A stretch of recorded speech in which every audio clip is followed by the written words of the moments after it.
Ya Allah. Bismillahirrahmanirrahim. Ila hadratin Nabil Mustafa Muhtar sallallahu alaihi wasallam wa alihi wa sahbihi wa dzurriyyatihi wa ahli baitihi. Sallallahu baina wa ummahatina wa ajlatina wa jaddatina wa masyayikhina wa masyayikhina wa khususan ila Syekh Abdul Qadir Al-Jilani qaddasallahu sirrahu wa nawwara dariha.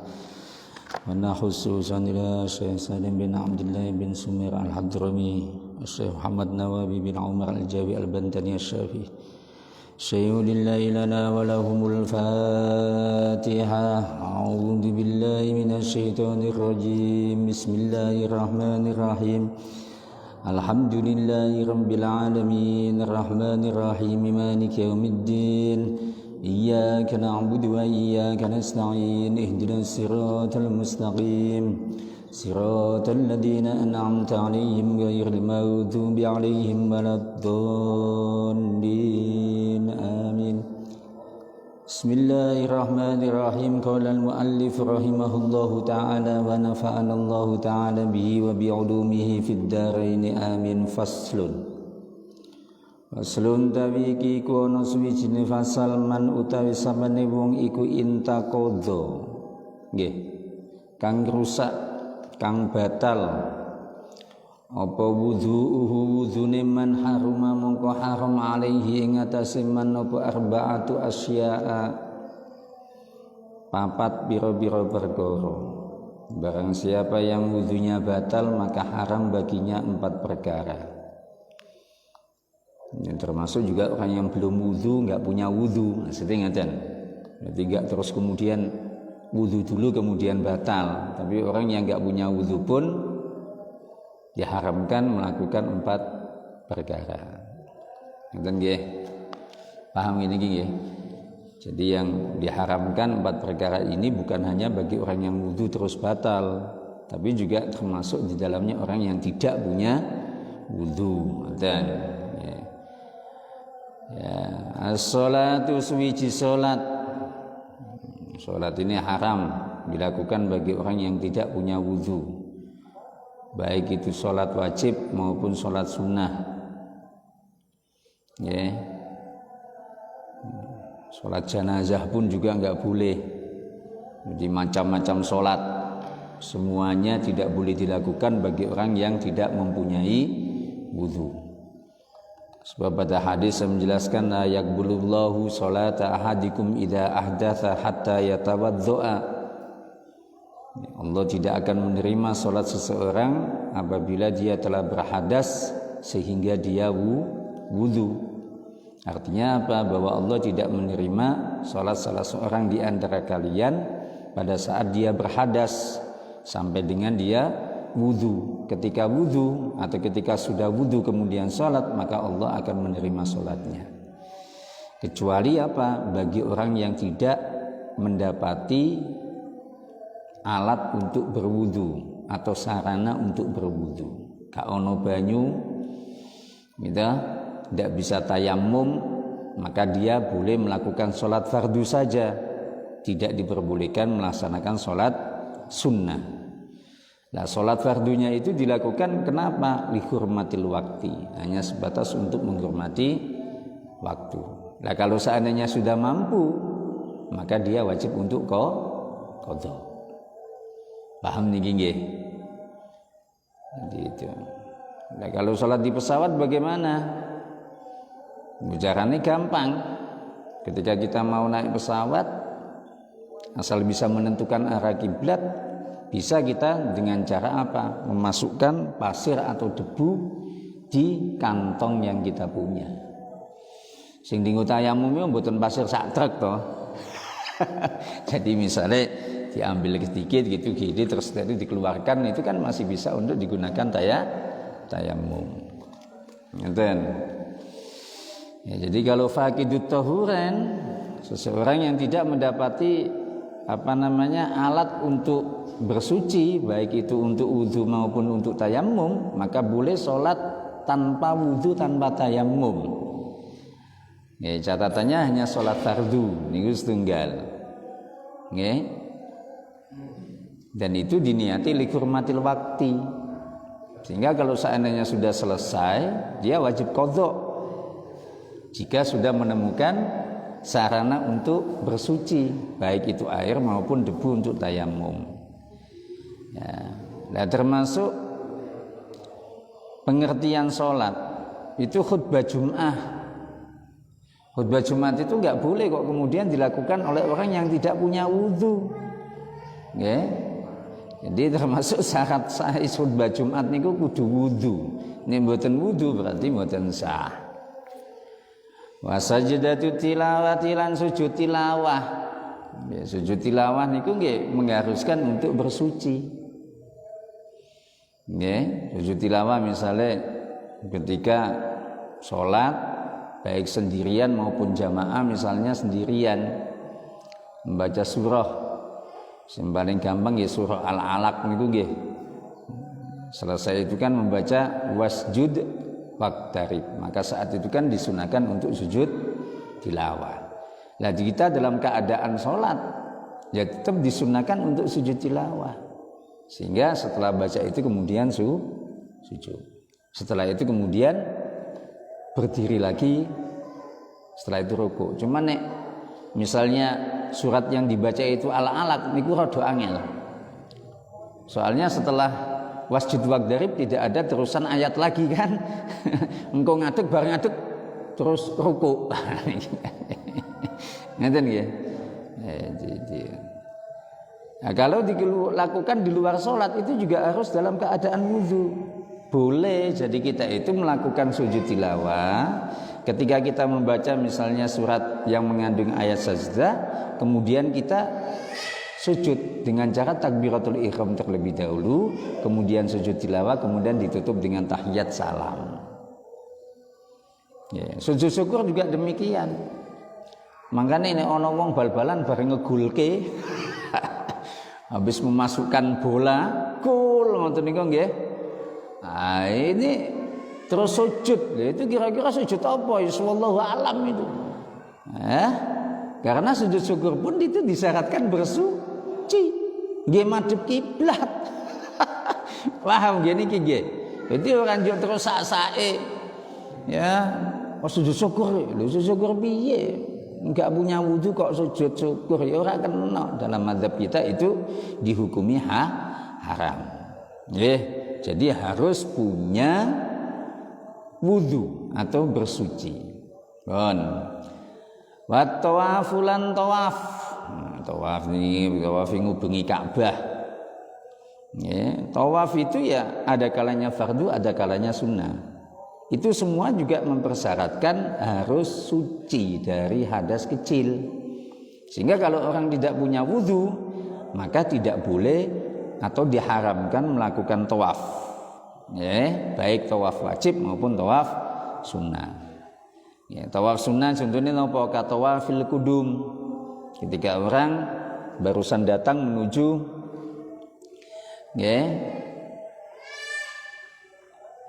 Makkah, maka disunahkan untuk melakukan tawaf kudum. Lah kenapa tawaf ini kemudian mengharuskan suci dari hadas kecil?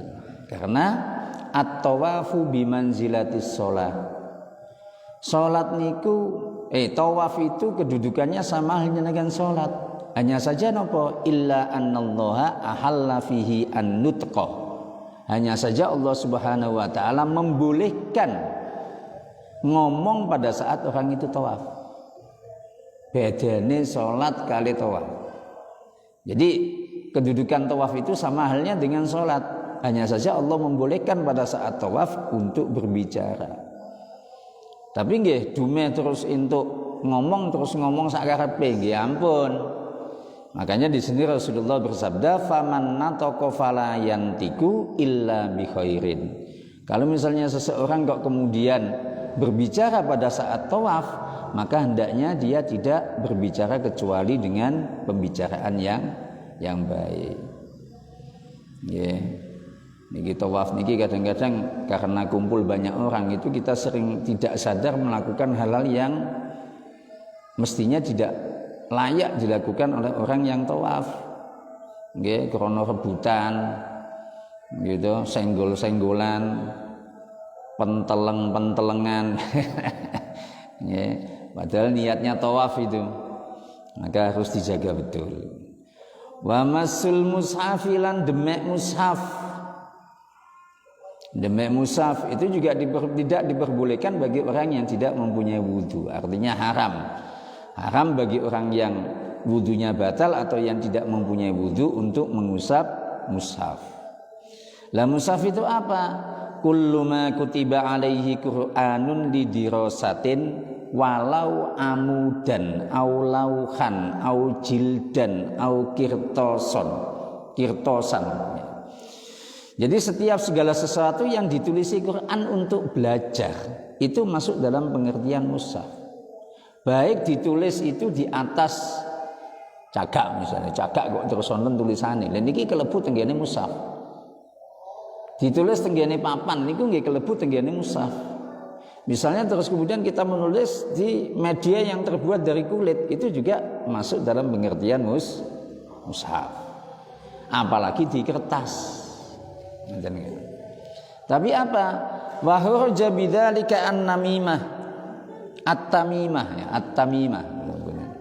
Terkecualikan itu at-tamimah. At-tamimah niku nek cara wong Jawa jimat. Siji di rumat. Jimat itu artinya apa? Biasanya kalau dulu ketika kita kecil ning desa-desa niku nek ana bocah cilik kok rewel, iki terus ditulisi kertas, wenehi bungkus kain, diwenehi tali, terus dikalungke ning gulune arfan. Lah kuwi jenenge jimat. Napa? Suwuk nggih kena nggih.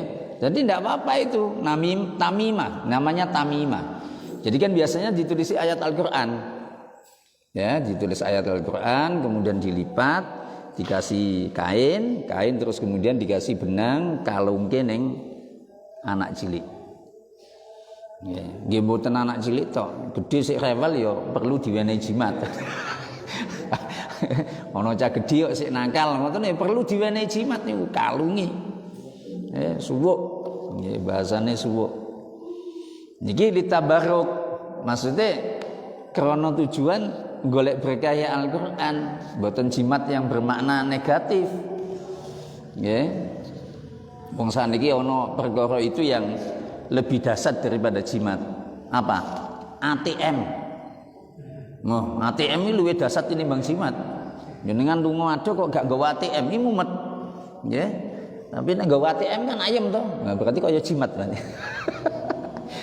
Jadi tidak apa-apa ya, jadi kalau tamimah, jadi kalau misalnya kemudian kita ini buat tulisan ngoten nggih donga, terus kemudian ditulis di atas kertas, setelah itu dibungkus kain itu kemudian dikasih tali terus dikalungkan ke anak, maka apa? Itu tidak apa-apa ya. Kalau di Arab itu biasanya tidak dikalungkan tapi ditaruh di atas kepala. Tu'allaku ala ra'si, ngoten bahasane ngoten.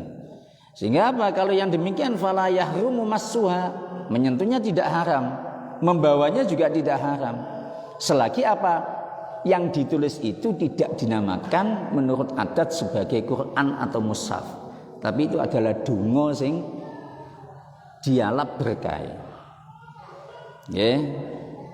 Tapi kalau seandainya Quran ditulis lengkap terus ditempel ke dinggo kalung ngoten nggih mboten kenging. Contohnya napa? Istanbul misalnya. Ngertos Istanbul nggih. Istanbul itu kan Quran cuwilik ditulis lengkap to niku to. Jadi terus kemudian kalau kita pegang ya tetap wudu. Ini mboten wudu nggih. Haram mboten kenging.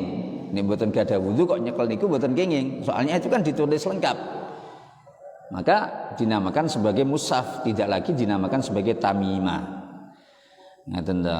Di sini ada keterangan fa idza kutibal Qur'anu kulluhu la yuqalu lahu tamimatun walau saghura.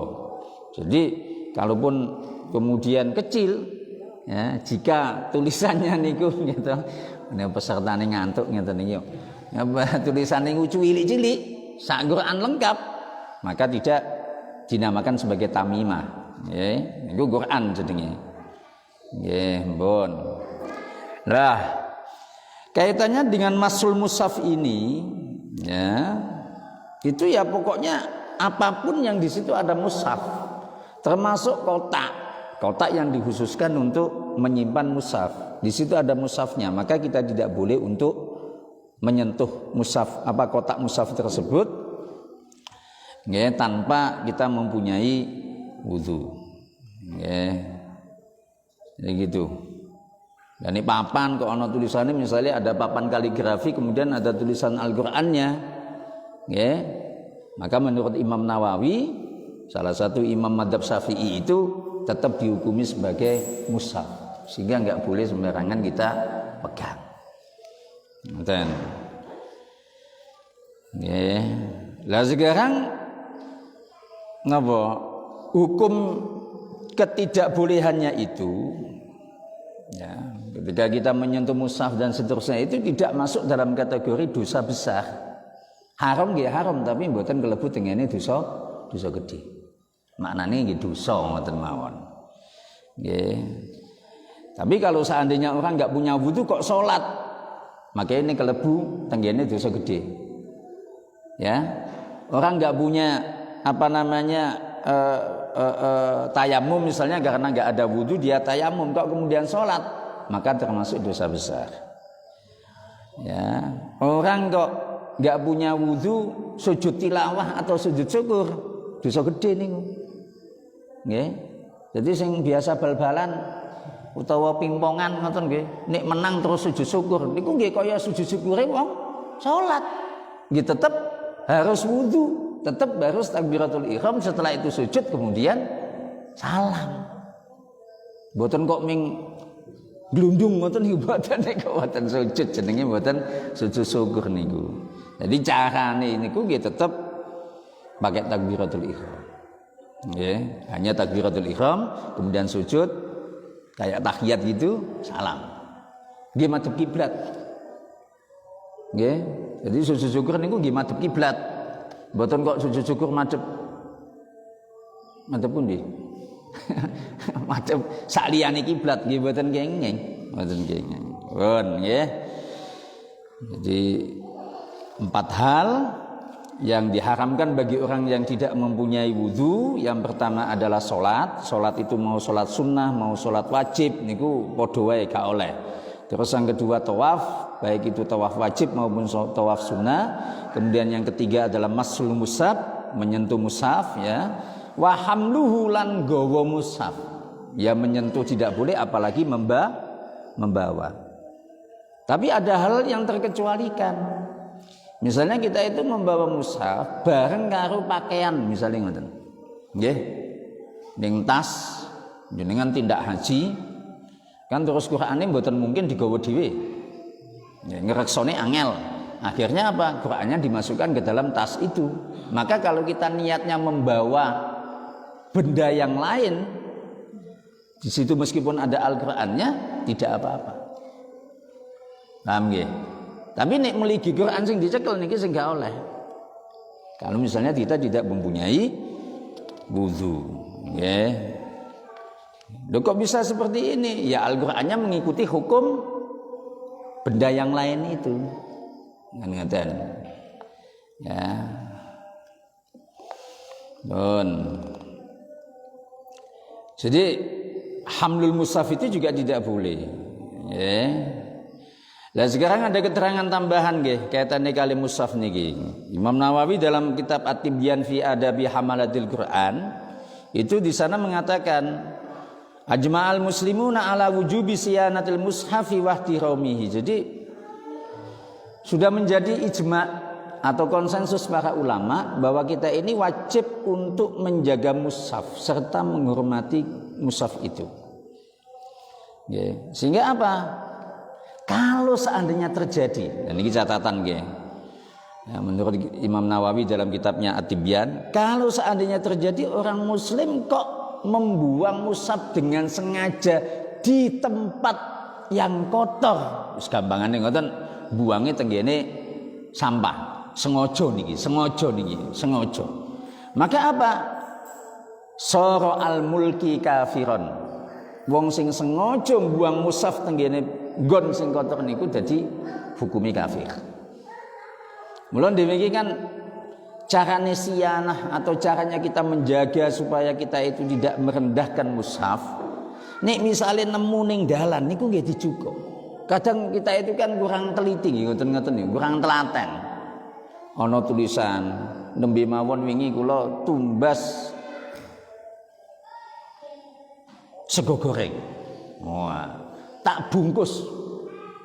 Gitu. Niku bungkusnya tulisannya tabat yada Abi Lahabi wa tab. Nih padahal niku kan Quran.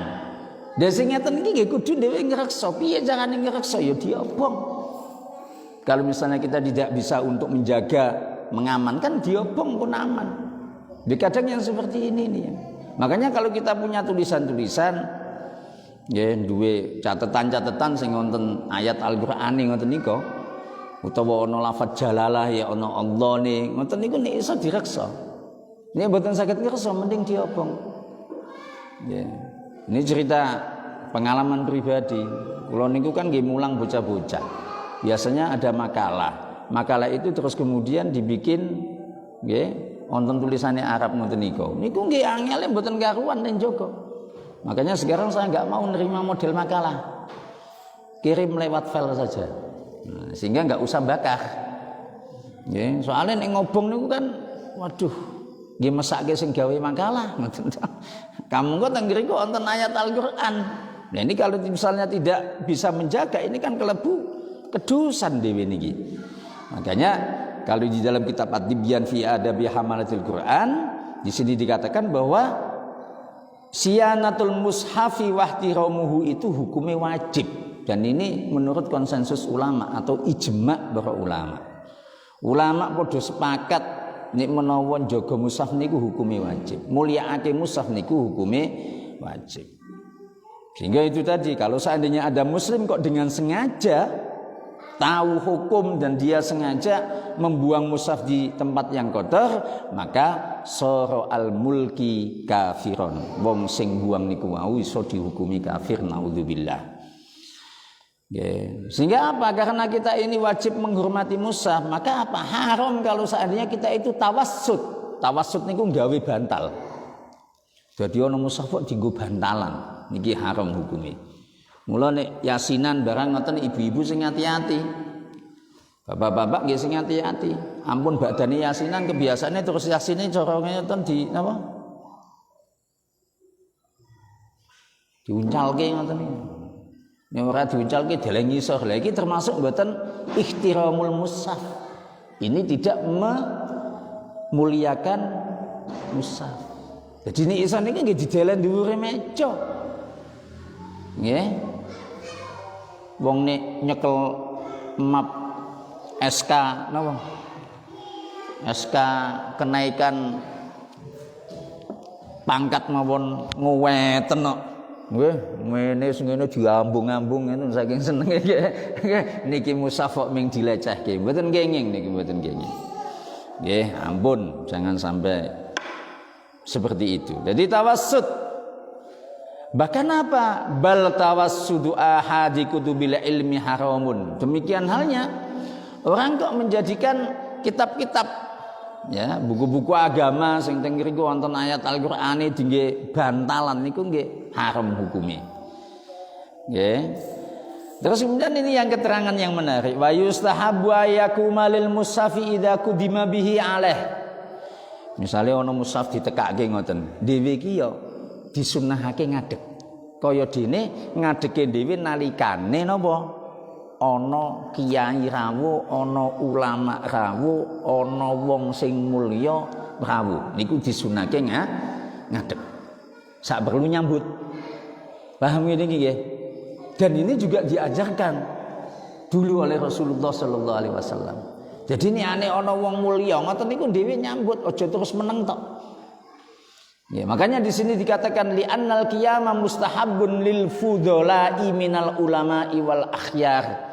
Sing jenenge ngadeg nalikane wong niku teka, misalnya ada pimpinan datang, itu kan minal fudala. Bagaimana kemudian kita menghormat? Cara menghormat kita ada dengan cara berdiri. Aja pimpinan teka malah dinengke lungguh ngeten niku. Iki jenenge ngenyek. Nggih. Ana wong alim kok rawuh ngoten kok dinengke tok iku jenenge ngenyek. Ya, maka kita disunahkan untuk menghormatnya. Ya, Quran juga demikian. Quran digawa wong teka ngoten dhewe disunahke untuk menghormatnya. Cara menghormatnya dengan cara al-qiyam. Ya yustahabbu ayyakuma lil mushafi idza kudima bihi alaih li annal qiyama mustahabbun lil fudolai minal ulama'i wal ahya. Nek wong wae kan ngurmat fal mushafu aula. Monggo mushaf luwe kudu iso dihormat. Mohon. Wa yahrumulan haram alal junubi ing atase wong kang junub apa sitatu asya'a. 6 biro-biro perkara. Junub niki nek tenggene pembagiane kitab Safinah utawa Kasifatus saja itu masuk dalam kategori hadas sing sedengan. Nggih. Mboten najis niki tapi hadas. Nek najis genah kan, najis niku wonten sing mukhaffafa, wonten sing mutawassita, ada yang mughalladha. Tapi kalau hadas itu ada yang shaghir, itu berarti wudu. Gak duwe wudu niku berarti hadas shaghir. Tapi wonten sing mutawassit tengah niku sebab jinabah. Nggih, nek jinabah kan nek jenengan kabeh gak usah diterangke nggih wis paham nggih. Ana meneh hadas sing kabir napa niku? Haid kali nifas. Jadi nek haid kali nifas iki mlebute tegede hadas sing gedhi. Ya. Wa yahrumulan haram alal junubi ing atase junub apa sitatu asya 6 biro-biro perkara. As-shalatu suwiji salat. Salat bagi orang yang junub itu haram hukumnya. Ya. Haram. Wat tawafu lan tawaf itu juga haram hukumnya.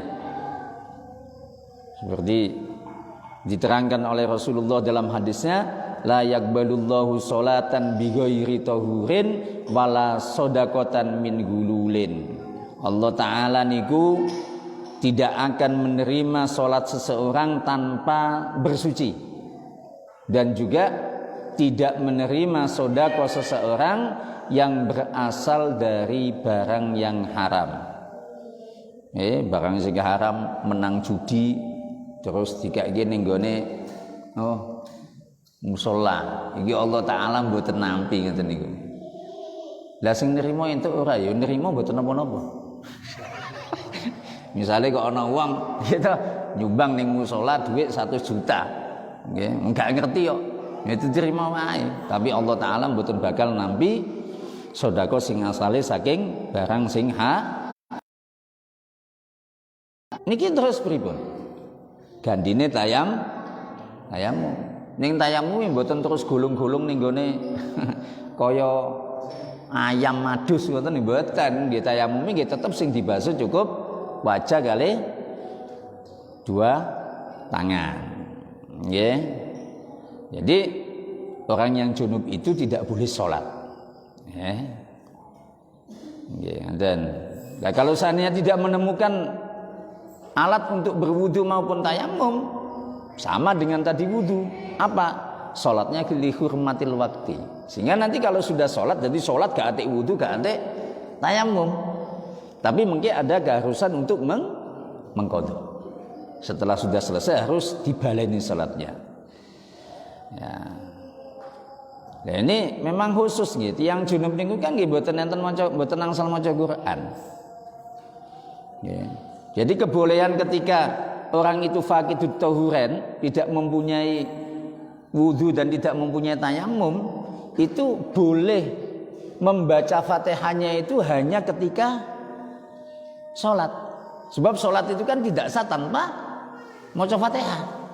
Tapi nek sak sampune sholat kok jenengan maca Fatihah, tetap hukumnya haram. Paham gini nggih? Jadi kebolehan orang yang junub, yang faqidut tahuran, tidak mendapatkan air untuk mandi, tidak mendapatkan debu untuk tayamum, maka boleh membaca Fatihah tapi dakhilas sholat, di dalam sholat. Setelah sholat maka tidak boleh baginya untuk membaca Fatihah. Ngoten nggih. Lah sing dieloke apa? Nggih cukup Fatihah. Setelah Fatihah enggak boleh kita menambah surat yang lain. Itu bagi orang yang cuma yang faqidut tahuran. Sebab sing sunnah sing wajib niku kan namung Fatihah. Nek surat liyane Fatihah niku kan ming hukume sunnah. Mula nek jenengan pengin traweh cepet, ya. Sakwise maca Fatihah mboten usah maca surat, iso cepet niku. Nggih, coba po nggih Mas Barul. Ajeng nggih salat waladzolin amin. Allahu akbar. Ngono wah, cepet niku. Seberapa jam insyaallah wis rampung niku. Nggih. Niku mboten napa-napa memang wong hukume ming sunnah. Hukume ming sunnah. Pun nggih.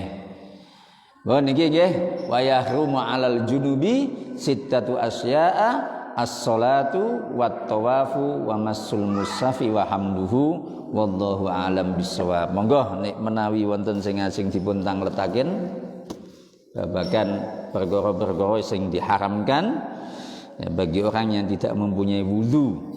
Ada 4 hal niku wae nggih. Yang pertama adalah salat, kemudian yang kedua adalah tawaf, baik wajib maupun sunnah. Kemudian yang ketiga adalah masul mushaf, ya, mengusap atau menyentuh, maksudnya ngoten nggih, menyentuh Al-Qur'an, mushaf Al-Qur'an. Kemudian yang keempat adalah membawa Al-Qur'an dengan hukum-hukum yang tadi sudah terperinci. Ada pengecualian-pengecualian.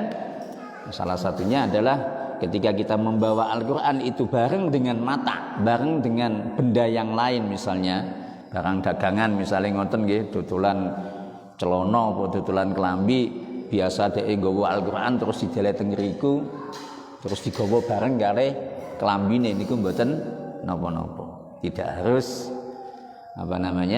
wudu. Termasuk kalau kita menulis ayat Al-Qur'an kemudian dinggo tamimah. Dinggo niku wau napa? Suwuk, bocah cilik rewel dituliske napa biasane? Ya dituliske napa malu? Tamimah niku kan enten sing model ayat Al-Qur'an sing utuh. Wonten tulisane niku dipisah-pisah. Gitu. Termasuk tamimah niku nek misale niku jenengan nek untune lara, nggih. Arep nang dokter kok wis tutup. Golek napa? Apotek kok angel. Niku kantun nulis kertas ditulisi teng ngriku. Abajadun hawazun hatoya. Nggih, abajadun hawazun hatoya. Tulis tempel ning gone niki, no? Kusene lawang ngangge paku. Kali bismillah insyaallah untune waras nggih. Ini misalnya mboten waras nggih. Sing dipaku untune. Mboten niku mujarab niku. Jadi ditulis abajadun hawazun hatoya, tulis bismillah paku. Niku insyaallah mengke untune waras. Nah niku termasuk tamimah ngoten niku. Nggih. Monggo nek menawi wonten pertanyaan hubungannya kali wudu, perkara-perkara sing mboten diperbolehkan bagi orang yang wudu. Ya.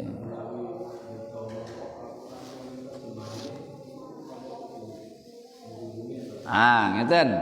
Nek Quran sing tafsir utawa wonten terjemahane niku diperkirakan lebih banyak yang mana? Antara ayat Al-Qur'annya dengan tafsir atau terjemahannya. Umume nek kitab tafsir, ya umume kitab tafsir niku kata tafsire tinimbang ayate. Sehingga mboten apa-apa. Kaya terjemahan niku, nek terjemahan plek antarane terjemahan kali ayat niki padha niki mboten angsal. Mula golek sing ana tafsire. Utawa wonten keterangan tambahan senaosa sekedhik. Sebab kalau terjemahan saja itu ada kemungkinan bisa jadi hurufnya sama. Tapi kalau seandainya ada keterangan tafsir ngoten nggih sithik-sithik ngoten insyaallah akeh sing boten Qur'ane timbang Qur'ane sehingga diperbolehkan. Tapi kalau umumnya tafsir itu banyak tafsirnya daripada ayatnya. Kaya tafsir Jalalain niku kan singkat niku. Ngertos nggih tafsir Jalalain niku kan mung sak jilid dan itu singkat sekali. Kan? Itu pun masih lebih banyak tafsirnya daripada ayat Al-Qur'an. Sehingga ngajine ngangge ngaji Nggawa kitab tafsir Al-Qur'an itu ndak apa-apa. Nggih. Senajan piyambake mboten suci. Meskipun dia hadas, meskipun dia junub. Itu ndak apa-apa. Kalau seandainya yang dibawa adalah tafsir yang lebih banyak tafsirnya daripada Al-Qur'annya. Tapi nek wong wudu maca Qur'an mboten napa-napa. Beda kali wong junub. Paham niki nggih? Nek wong gak duwe wudu maca Quran mboten napa-napa. Misale maca Quran gak duwe wudu niki nggih, pas tadarus terus koncone kon buka Qur'ane. Bukake aku tak maca saka kene. Mboten napa-napa. Dibukake ngoten terus kula maca saking ngriki. Mboten napa-napa. Tapi nek junub mboten angsal. Wong duwe hadas jinabah mboten kenging maca Quran. Kejaba nek isma'u nafsihi, mendengarkan bacaan itu untuk dirinya sendiri. Paham niki nggih? Jadi isma'u nafsihi niki kaya dene kula panjenengan nek menawi salat, iku kan macane gak banter to. Sing krungu awake dhewe. Lah niku mboten napa-napa. Tenggene sifatus saja ada keterangan seperti itu. Jadi tidak kok terus kemudian total tidak boleh. Asal tidak sampai memperdengarkan kepada orang lain atau ada tujuan untuk memperdengarkan Al-Qur'an kepada yang lain, itu tidak boleh tidak apa-apa bagi dia, mohon maaf, nggak apa-apa bagi dia untuk membaca Al-Qur'an. Jadi ngomongnya mocoin apa rindi. Jadi gampangannya moco tapi tanpa suara. Senajan ana suarane tapi sithik wong liya mboten krungu. Nah, itu tidak apa-apa. Ngoten nggih? Cukup nggih. Wallahu a'lam bissawab. Bismillahirrahmanirrahim. Subhanakallahumma bihamdika asyhadu an la ilaha illa anta astaghfiruka wa atubu ilaik. Asyhadu an la ilaha illallah